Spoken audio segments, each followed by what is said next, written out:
Hello guys, welcome back to my YouTube channel study with Jyoti. तो आपको screen पे दिख ही रहा होगा लाइक क्वेश्चन की क्या है हमारे पास। ये अप्लाइड मैथ्स का क्वेश्चन है, ये स्टैंडर्ड मैथ्स का भी क्वेश्चन है, मतलब क्योंकि इंटीग्रेशन आपको पता है कि दोनों में ही है, मतलब कैलकुलस जो है वो 12th अप्लाइड में भी है, स्टैंडर्ड में भी है, राइट। तो ये जो क्वेश्चन है ये पर्टिकुलरली मैंने अप्लाइड मैथ्स से उठाया है, आप देख सकते हो। ये 12th क्लास का क्वेश्चन है इंटीग्रेशन का। ओके, तो अच्छा ओके, पहले ये देखो आप यहाँ पे लिखे गिव लेस होमवर्क। एक्चुअली इसमें क्या था आज कि मैंने एक स्टूडेंट को बोला कि आप ये चेक करके आओ बोर्ड पे एक बार कि मार्कर चल रहा है नहीं चल रहा। तो भाई साहब ने क्या किया, यहाँ पे लिख दिया गिव लेस होमवर्क, क्योंकि उनको मैं थोड़े से कि एक आध एक्स्ट्रा क्वेश्चन दे देती हूँ तो उनको लगता है बहुत ज़्यादा होमवर्क दे दिया। तो यहाँ पे पर्टिकुलरली लिखा है कि गिव लेस होमवर्क, मतलब कुछ भी। चलो देखो अब क्वेश्चन पे आते हैं। तो यहाँ पे आपको दिख रहा है कि dx अपॉन रूट में लिखा हुआ है 36x² - 25। ओके, तो यहाँ पे ये इसमें देखो क्या है, इसमें आपके पास रूट में भी है और x² है अंदर -25। तो आपके पास इंटीग्रेशन में कई सारे मेथड्स होते हैं, जैसे आपने पढ़े होंगे सब्स्टिट्यूशन मेथड होता है, एक नॉर्मल कैलकुलेशन वाला मतलब क्वेश्चन हो जाता है जो इजीली आप डायरेक्टली इंटीग्रेट कर सकते हो बाय पावर रूल जिसको हम बोलते हैं। इसमें आप देखो सब्स्टिट्यूशन भी नहीं लगेगा, क्यों? क्योंकि यहाँ पे अगर x² है, अगर हम इसको t मान भी ले तो उसका dt हमें यहाँ पे नहीं मिल रहा है। dt मतलब कि यहाँ पे अगर हमारे पास2x की फॉर्म में होता या ओनली x होता तो भी हम इसको कन्वर्ट कर लेते, मतलब सब्स्टिट्यूशन मेथड लगा देते। तो ये इसमें वो भी नहीं लग रहा है। अब उसके बाद कई सारे मेथड्स होते हैं, पार्सल फ्रैक्शन होता है। पार्सल फ्रैक्शन पे आपके पास कई सारे डेफिनेट फॉर्मूलाज होते हैं कि आप रिपीटेड इन लीनियर मतलब वो है फैक्टर्स है या फिर क्वाड्रेटिक है, तो इसमें वो भी नहीं लगेगा बिकॉज ये रूट में है। ओके, उसके बाद वाला जो टॉपिक है आपका वो आता है स्पेशल इंटीग्रल्स, मतलब कि ये डिफाइंड है कि इन टाइप्स के क्वेश्चन को हम कैसे सोल्व कर सकते हैं। ठीक है, तो यहाँ पे देखो क्या है आपके पास 36x² - 25। तो यहाँ पे हमारे पास एक फॉर्मूला होता है कि अगर आपके पास ये dx अपॉन में x² - a² है, मतलब कि ये आपका इंटीग्रेशन होता है, यहाँ पे केवल x² - a² होना चाहिए।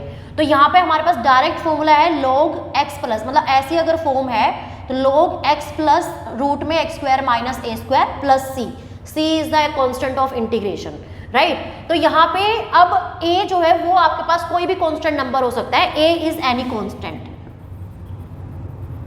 ठीक है, तो अब हमें यहाँ पे क्या करना है, जो ये वाला क्वेश्चन है वो हमें इसकी फॉर्म में बनाना है। सबसे पहले तो हमें क्या करना है, 36 जो है इसको हटाना पड़ेगा। तो हम लोग क्या कर रहे हैं, यहाँ पे 36 पहले कॉमन ले लेंगे। ओके, तो जब आप कॉमन लोगे तो बच्चे क्या करते हैं, इसको ना ये रूट के बाहर निकाल लेते डायरेक्टली, जैसे dx अपॉन में 36 और ये हो गया x² - 25/36। तो ये रूट में, ये तो रूट के अंदर है ना, तो बाहर 36 कैसे आ जाएगा? तो ऐसे हम नहीं ले सकते, हमें रूट के अंदर ही कॉमन निकालना पड़ेगा। ओके, तो यहाँ पे 36 बाहर निकाला तो ये क्या बचेगा, x² - 25/36। अब यहाँ पे 25/36 कैसे बचा है? आप बोलोगे मैम यहाँ पे तो 36 मतलब कुछ है ही नहीं, है तो 25 ही लिखा हुआ है। बट अब अगर देखो, अगर मेरे पास सपोज 2x - 1 है, अगर मुझे यहाँ पे 2 कॉमन लेना है तो यहाँ पे x - 1/2 आएगा, बिकॉज अब अगर आप 2 को मल्टीप्लाई करोगे ना अंदर तो ये 2x - 2 × 1/2 होके ये 1 ही बचेगा। तो हमारा जो रिजल्ट है वो आपका आएगा यही। ओके, तो अब हमें वो मल्टीप्लाई करना, मतलब यहाँ पे डिवाइड करना होता है अगर आप कुछ कॉमन ले रहे हो, अगर यहाँ पे नहीं है तो। ओके, तो ये ले लिया हमने 36x² - 25/36 बचा यहाँ पे। उसके बाद अब क्योंकि यहाँ पे देखो मुझे क्या है कि x² तो मेरे पास आ गया, अब मुझे a² बनाना है। अब ये पूरा मेरे पास फिलहाल एक नंबर है, तो अब आपको ये स्क्वायर की फॉर्म में कन्वर्ट करना पड़ेगा। ओके, तो स्क्वायर की फॉर्म में कन्वर्ट करना पड़ेगा, दैट मीन्स 25 को आप लिख सकते हो 5 का स्क्वायर। ठीक है, मतलब इसको आप लिख सकते हो 5 का स्क्वायर अपॉन में 36 को लिख सकते हो आप 6 का स्क्वायर। तो अब आपको एक प्रॉपर्टी तो पता ही है कि अगर आपके पास a⁻m अपॉन में b⁻m होता है तो इसको आप लिख सकते हो a/b⁻m। ओके, तो सेम वे में आपके पास ये आ जाएगा 5/6 की पावर स्क्वायर, मतलब ये 2 आ गया।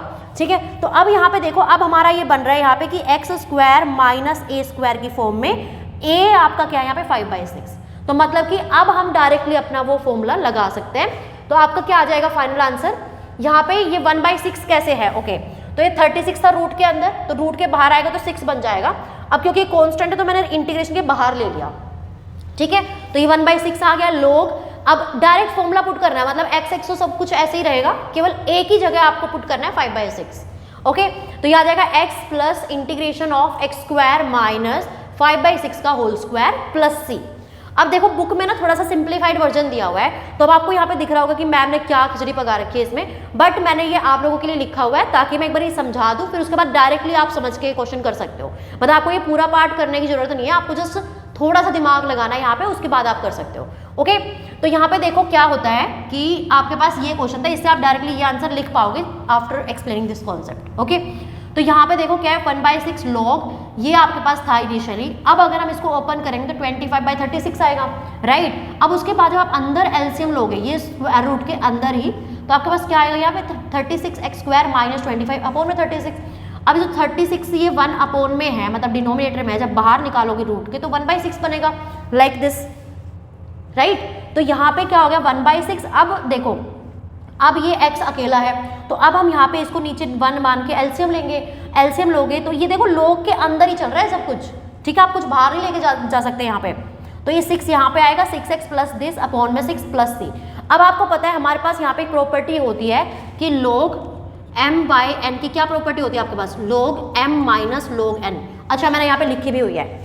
ओके, तो ये log, ये तो आपका 1/6 तो एज इट इज रहेगा, अंदर क्या होगा log, ये पूरा आपके पास m है न्यूमरेटर वाला, अपॉन में आपके पास वो पूरा n है, ठीक है। तो ये क्या हो गया log m/n, मतलब log m minus log n, तो मतलब कि 1/6 पूरे ये बाहर मतलब चल रहा है, मैंने 1/6 को मल्टीप्लाई कर दिया अंदर, तो ये 1/6 log numerator minus 1/6 log denominator plus c। Okay, अब आप देखोगे कि ये जो पूरा है ये तो एक कांस्टेंट है, तो कांस्टेंट को हम एक कैपिटल C, क्योंकि C भी तो आपका कांस्टेंट है ना यहाँ पे, राइट। तो यहाँ पे आपका ये पूरा कांस्टेंट बन गया और answer will be this only. तो ये आपका फाइनल आंसर है। ओके, तो अब आपको फाइनल कैसे लिखना है, तो मैंने पूरा आप हर क्वेश्चन में तो नहीं कर सकते है ना, क्योंकि ये कई सारे स्टेप्स है इसमें और जो आपका टाइम कंज्यूम होगा इसमें बहुत ज़्यादा। तो यहाँ पे देखो क्या होगा, आप सीधा देखना है यहाँ पे x² माइनस 5/6 का होल स्क्वायर है, तो सबसे पहले ना आपको यहाँ पे ये लिख देना है जो आपके पास इनिशियली था 36x² माइनस 25, क्योंकि जब आप इसको ओपन करोगे तो 25/36 बचेगा, एलसीएम लोगे तो यहाँ पे 36x² माइनस 25। अब आप देखना यहाँ पे थोड़ा सा ऑब्जर्व करना है, 36 को जब रूट से बाहर निकालोगे तो 6 आएगा, ठीक है, जो आप यहाँ पे देख सकते हो। तो 6 को बस आपको क्या करना है, यहाँ पे मल्टीप्लाई करके छोड़ दो, डिनोमिनेटर का सब गायब कर दो, ठीक है। तो इस तरीके से हम लोग ये क्वेश्चन कर सकते हैं, ठीक है। तो आई होप आपको समझ आ गया होगा, इसमें कुछ नहीं था, बस आपके पास डायरेक्टली फॉर्मूला है जो मैंने यहाँ पे टॉप में लिखा हुआ है, आपको डायरेक्टली पहले ये फॉर्म बनानी है, उसके बाद डायरेक्टली फॉर्मूला अप्लाई करना है, यहाँ पे ये मैंने अप्लाई किया, उसके बाद बस थोड़ा सा सिंप्लीफाई करके आपको ये क्वेश्चन कर देना है। ओके, सो गाइज यस, इस तरीके से हम ये वाला क्वेश्चन सोल्व करेंगे। ऐसे कई सारे क्वेश्चन है आपकी बुक में, आप ट्राई कर सकते हो, जो भी डिफरेंट टाइप के क्वेश्चन होंगे उनको मैं बोर्ड पे सोल्व कराऊंगी। ओके, सो या let's meet in the next video, till then bye bye, take care.